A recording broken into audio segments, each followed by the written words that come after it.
Hello everyone, I am Sudhanshu here and today I am going to discuss about the smart elimination technique for UPSC, PCS and other examinations.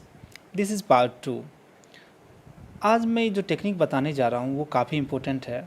इससे पहले मैं part 1 भी बता चुका हूँ, उसको आप लोग काफ़ी बच्चे देखे भी हैं और बहुत अच्छा रिस्पांस भी आया है। तो मैं इस पार्ट में बताने जा रहा हूँ कि किस तरीके से आप एलिमिनेशन टेक्निक लगा के क्वेश्चन को आसानी से सॉल्व कर सकते हैं। और ये टेक्निक काफ़ी इंपॉर्टेंट है उन सारे बच्चे के लिए, उन सारे स्टूडेंट के लिए जो इस साल यूपीएससी के एग्ज़ाम में अपीयर होने जा रहे हैं, और वही से स्टूडेंट जो चाहते हैं कि फर्स्ट अटैम्प्ट में ही प्रीलिम क्वालिफाई कर ले, कि प्रीलिम बहुत इंपॉर्टेंट फेज़ होता है और उसको क्वालिफाई करने के बाद ही आप मेंस में अपीयर हो सकते हैं। तो और बहुत सारे स्टूडेंट हैं जिनका प्रीलिम क्वालिफाई नहीं हो सकता हो पाता, तो उन सारे स्टूडेंट के लिए भी काफ़ी इंपॉर्टेंट है। तो let's start. Smart elimination technique SET 4। अभी तक मैंने पार्ट फर्स्ट में SET 3 तक 3 रूल बता चुका हूं और ये मेरा 4th रूल है। तो आप लोग पार्ट फर्स्ट देख लिए होंगे और जो नहीं देखे हैं वो पार्ट फर्स्ट को ज़रूर देख लें। इसमें मैं मैजिकल ट्रिक बताने जा रहा हूँ, जिसमें first extreme statement is generally wrong. Extreme statement जो भी होते हैं जो रॉन्ग होते हैं जनरली, वो फर्स्ट पार्ट में मैं डिस्कस कर चुका हूँ, लेकिन यहाँ पर मैं थोड़ा सा बता दूंगा।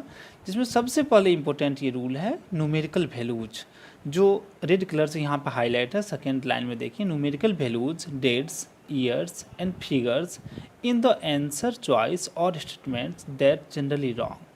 ये जो होते हैं जनरली क्या होते हैं, रॉन्ग होते हैं, बट इनकी जो प्रोबेबिलिटी होती है रॉन्ग होने की वो काफ़ी हाई होती है। मैं ये नहीं बताऊँगा कि 100% रॉन्ग होते हैं, लेकिन ये जनरली क्या होते हैं, यूपीएससी क्वेश्चन में जो पूछे जाते हैं क्वेश्चन, उसमें जो स्टेटमेंट दिए होते हैं वो जनरली क्या होते हैं, रॉन्ग होते हैं। आपको यहाँ पे प्रैक्टिस के बाद मैं आपको ये बता दूंगा कि किस तरीके से रॉन्ग होता है। अब सबसे पहले दूसरा है कि answer choices with only, all, always, must, none, can't and never, ये भी जनरली क्या होते हैं, रॉन्ग होते हैं। ये मैंने फर्स्ट पार्ट में बता चुका हूँ, तो यहाँ मैं दोबारा इसको लिख दिया हूँ क्योंकि आपको ये सब कीवर्ड फिर दोबारा मिलेंगे।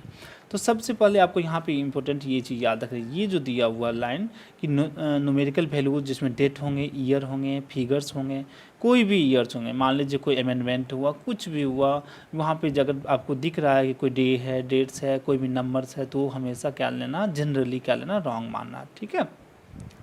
तो सबसे पहले ऑलवेज एलिमिनेट एक्सट्रीम स्टेटमेंट। अब हम यहाँ पे इस पर कुछ क्वेश्चन देखते हैं। देखिए, सबसे फर्स्ट क्वेश्चन 2016 में आया हुआ है। अब इसमें क्वेश्चन पढ़ने में ज़्यादा हम लोग टाइम नहीं लेंगे, हम लोग थोड़ा इसको ट्रिक से बनाएंगे। सबसे पहले क्वेश्चन का कीवर्ड पढ़ते हैं।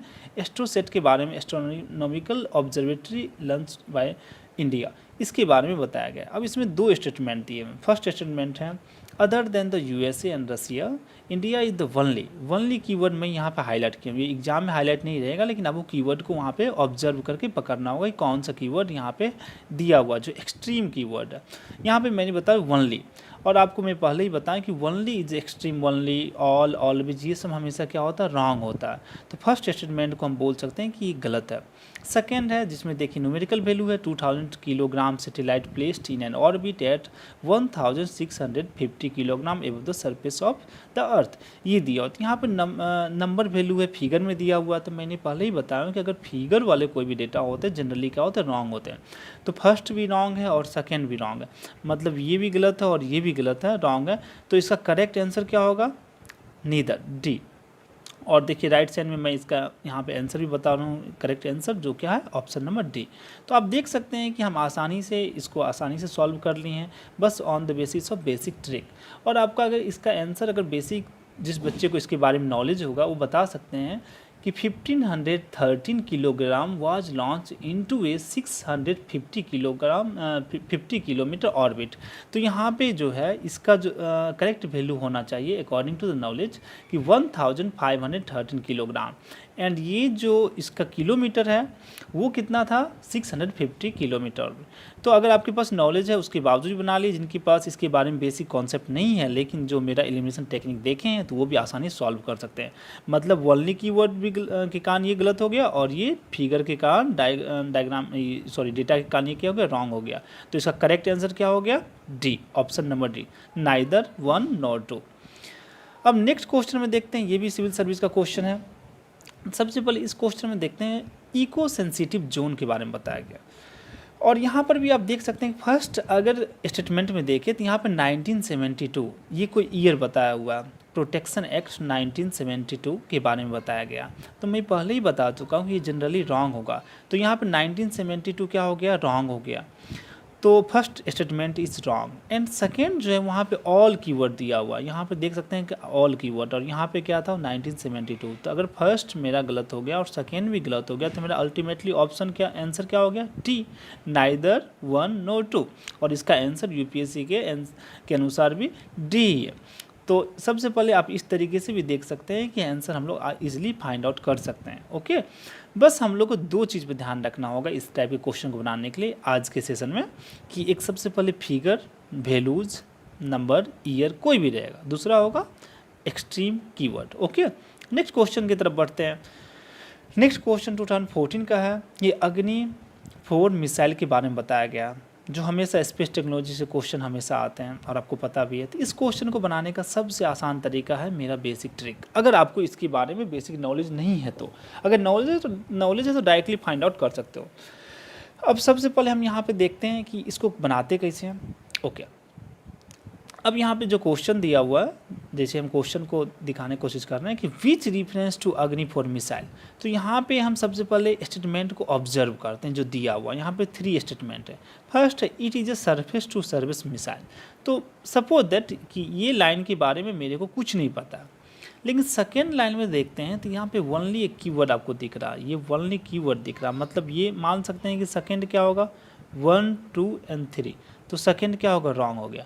थर्ड में यहाँ पे 7500 किलोमीटर दिया, थर्ड भी रॉन्ग होगा, मतलब क्या होगा, ओनली क्या होगा, फर्स्ट सही होगा। तो सेकेंड और थर्ड, अगर फर्स्ट कैसे सही होगा, हाउ कैन यू से कि फर्स्ट ही करेक्ट है, हो सकता है फर्स्ट भी रॉन्ग हो। तो इस स्थिति में देखिए क्वेश्चन को एलिमिनेट कैसे करते हैं और आसानी से हम इसको कैसे बनाते हैं।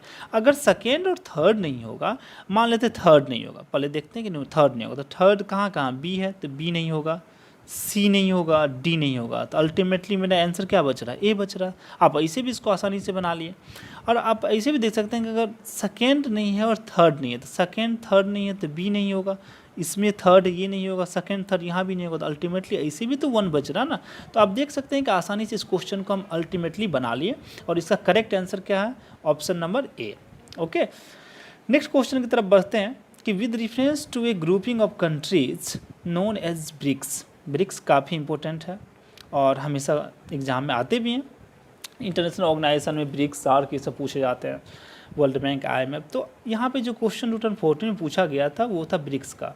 तो आप यहाँ पे देखिए सबसे पहली बात कि ब्रिक्स जो था यहाँ पे नंबर न्यूमेरिकल वैल्यूज है। तो न्यूमेरिकल वैल्यूज है तो फर्स्ट क्या हो गया, फर्स्ट और सेकेंड, तो फर्स्ट ये रॉन्ग हो गया, फर्स्ट रॉन्ग हो गया, तो सेकेंड के बारे में हम लोगों को बिल्कुल नहीं पता। लेकिन अगर आपको बेसिक चीज़ पता होगा कि ब्रिक्स में जो एस है जो लास्ट में दिया हुआ वो क्या है, साउथ अफ्रीका। तो बेसिक कॉन्सेप्ट अगर पता होगा तो मतलब 50% आप क्वेश्चन को सॉल्व कर लिए, ट्रिक्स है। अब देख सकते हैं कि साउथ अफ्रीका जो था was the last to join the BRICS grouping. तो इसका करेक्ट आंसर क्या हो जाएगा, 2 होना चाहिए, लेकिन यहाँ पे बेसिक थोड़ा सा नॉलेज चाहिए था, मतलब ट्रिक के बावजूद भी। ओके, तो इसका करेक्ट आंसर क्या हो गया, option number B. Next question की तरफ बढ़ते हैं। नेक्स्ट क्वेश्चन है 2016 का क्वेश्चन है। यहाँ पे देखिए एजेंडा 21। अब ये क्वेश्चन जहाँ पूछे गए, यहाँ पे देखते हैं कि यहाँ पे ईयर फिर विजुलाइज हो रहा है क्या, मतलब मैं इसको हाईलाइट किया हूँ 2002। तो यहाँ पर क्या होगा, सेकेंड ऑप्शन क्या होगा, गलत होगा, मतलब 2 नहीं होगा, 2 नहीं होगा तो बी नहीं होगा और सी नहीं होगा, और डी के बारे में अभी कुछ नहीं पता। तो यहाँ पे मेरा आंसर ए या डी हो सकता है, लेकिन हम देख रहे हैं कि एजेंडा 21 काफ़ी न्यूज़ में रहा, तो हम लोग को पता है कि यहाँ पे global action plan for sustainable development है। तो मान सकते हैं कि एजेंडा 21 जो है वो 1 होना चाहिए, और इसका करेक्ट आंसर क्या, ऑप्शन नंबर ए है। मतलब आप इसको एलिमिनेट बहुत हद तक कर पाते हो। अब देखिए सबसे इंपॉर्टेंट चीज़ यहाँ पे बताने जा रहे हैं, ये थोड़ा सा ट्रिकी बोल सकते हैं, ये ट्रिक को थोड़ा क्लियर करूँगा मैं, बस अब थोड़ा ध्यान देंगे कि यहाँ पे देखिए if name of parent organisation और department then it is wrong.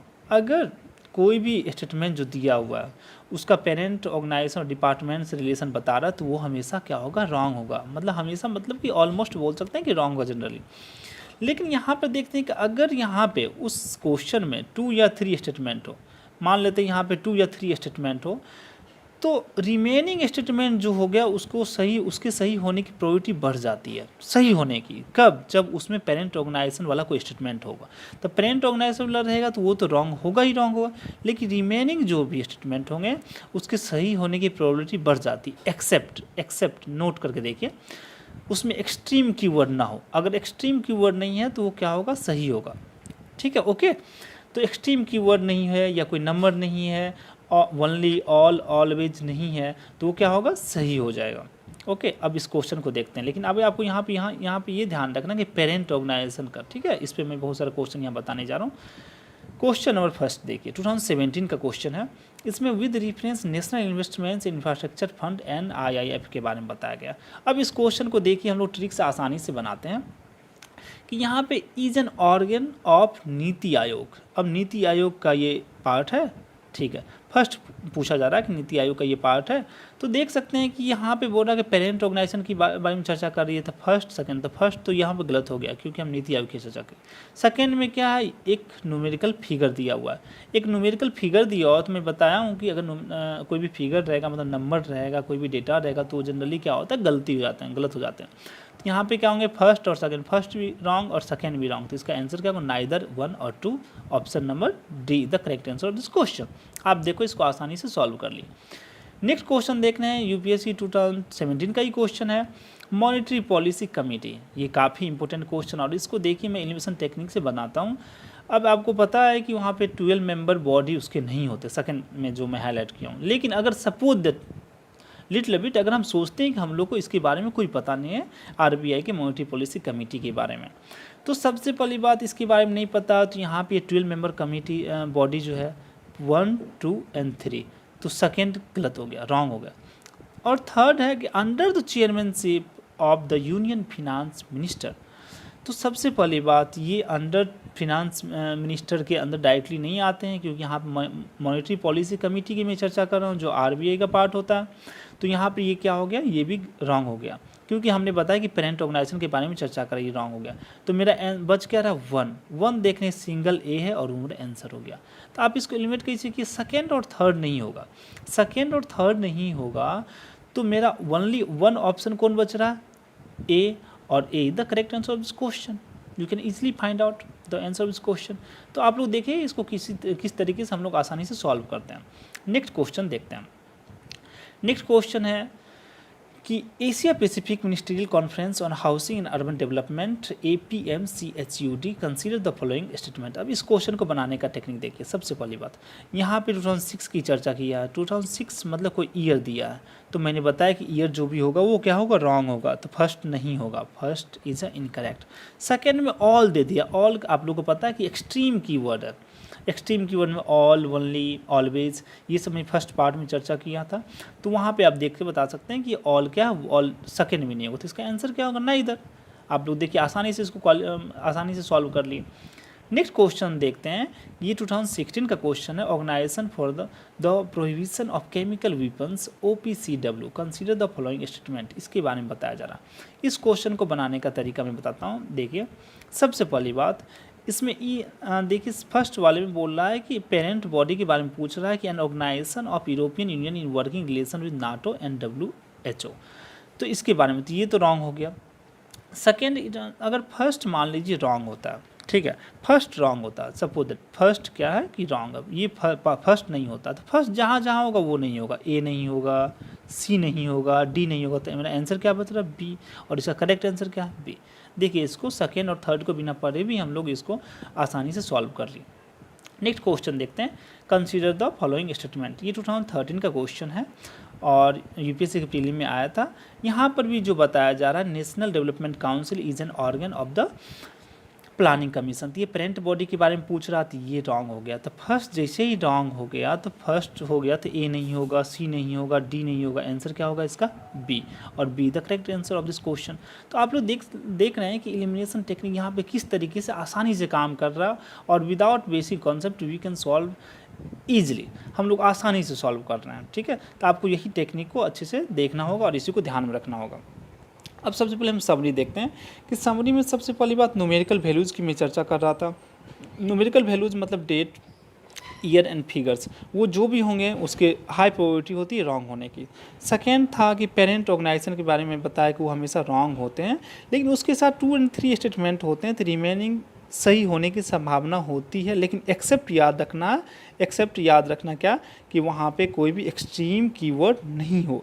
Extreme keyword का मतलब हो गया only, all, always, must, none, can't, never. Generally ये क्या होते हैं कि रॉन्ग होते हैं। ओके, तो अब आप देख सकते हैं कि हम लोग सबसे पहले क्या करेंगे, क्वेश्चन को बनाने के लिए पहले एक्सट्रीम कीवर्ड को एलिमिनेट करेंगे। उसके बाद देखेंगे न्यूमेरिकल वैल्यूज है, कोई भी डेट्स है, ईयर है, फिगर है, तो उसको भी रॉन्ग करेंगे। उसके बाद पेरेंट ऑर्गेनाइजेशन डिपार्टमेंट होगा, उसको भी रॉन्ग करेंगे, और बहुत सारे ट्रिक मैं जो फर्स्ट पार्ट में बताया हूँ। अब मेरा जो थर्ड नेक्स्ट जो आएगा उसमें भी मैं बहुत इंपॉर्टेंट सा बताऊँगा, वो आपके एग्ज़ाम के लिए और ज़्यादा इंपॉर्टेंट होगा। ठीक है, तो आप इसका स्क्रीनशॉट भी लेके रख सकते हैं और इसको नोट भी कर सकते हैं। और ये सब जो भी ट्रिक है, सबसे मैं फर्स्टली बात एक और क्लियर कर दूं कि आपको मॉक टेस्ट से ज़्यादा प्रीवियस टेस्ट को थोड़ा ऑब्जर्व कीजिएगा। मॉक टेस्ट होता है किसी भी ऑर्गेनाइजेशन का होता है, तो वहाँ के पैनल बनाते हैं और एग्ज़ाम के क्वेश्चन पूछने का तरीका लेवल अलग होता है। तो आप लोग प्रीवियस पेपर को हमेशा बार बार सॉल्व कीजिए, उसको ऑब्जर्व कीजिए कि वहाँ पे क्या क्वेश्चन पूछा जा रहा है, वहाँ पे ये ट्रिक काम करता है कि नहीं करता।